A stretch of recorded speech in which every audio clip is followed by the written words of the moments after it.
continues here in the grand finals of Celebrity Dance Battle. 4 down and 1 final pair to go. Sana dito yung mga fans ni Gary David. Ayan na! Our 5th and final celebrity has been a crowd favorite ever since he was proclaimed as one of the champions in our first cycle. Akalain mo ba naman na ang superstar sa basketball ay magiging superstar din sa dance floor? So here now is an explosive salsa from PBA's one and only El Granada, Gary David. Siguro dehado ako dahil mga dancer talaga ang mga kalaban ko. Ngayon mura na kami nakatikim sa mga dance, sa mga footworks ko, sa mga galaw ng mga kamay ko. Yung kung ano yung mga comment ng judges na dati na kulang sa kamay, kulang sa yun yung pinurokot ko para itong grand finals talagang makuha nila sa complete package. Ini-enjoy ko para at least maging maganda yung deliver ko kasi as a athlete, yung nasa sports ako, kasi every time na may competition akong ginagawa, hindi man basketball, talagang pinag-iigihan ko para hindi ako mapaya. Kung ano yung maging result nung competition na yon, basta binigay mo yung best mo, enjoy ka na kasi ginawa mo naman lahat. Nakarating kami sa finals, yun talagang pinag-usapan namin ng partner ko si Steph na eto na, nandito na kami, o hindi na kami magbaka to. Gagawin namin yung 100% namin, whatever outcome ng competition, masaya na kami dahil nagawa namin yung best namin. Pero siyempre, gagawin namin to para manalo at makuha namin yung champion. So paring Gary, tandaan mo lang, gamitin mo ang iyong puso. At huwag kang matakot dahil ipakita ang iyong gilas. Dahil we will all be watching, ako mismo, I'm very proud, I'm so excited to watch you. And all the best, partner. Cheers! Let's do this!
Gary David!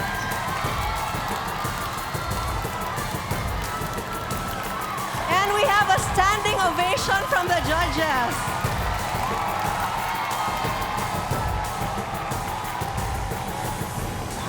Okay, the crowd is going wild here for Gary David. I think this is the first standing ovation we ever had on the show. Miss Raj, your thoughts? Mr. David, Who would have thought? This is my first time to see you. I am literally blown away because you are an amazing dancer. I mean, it's just wow, like strength, timing, even the showmanship. You were fierce and then you became like this happy, cheerful, super dance guy.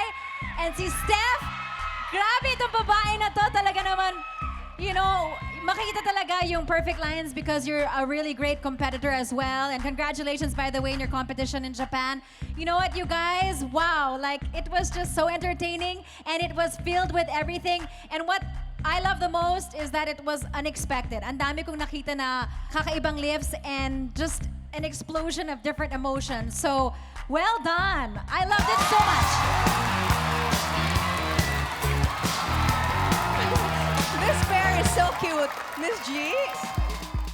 I'm tearing up! I was just so moved. Talagang, Gary, hindi ko akalain. Hindi ko talaga akalain. And I guess that's what's nice when you don't expect something and then you get just blown away. Tapos, nung nag-solo ka, Gary, talagang binigay mo lang todo. Aling move to, Miss G? Siyempre yung... Parang Michael Jackson move.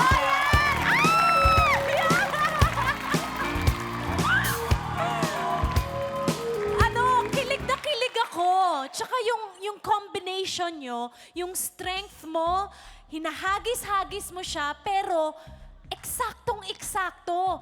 Watching it was just hands down my favorite for the evening. Wow! Your favorite for the evening? Direct Joey?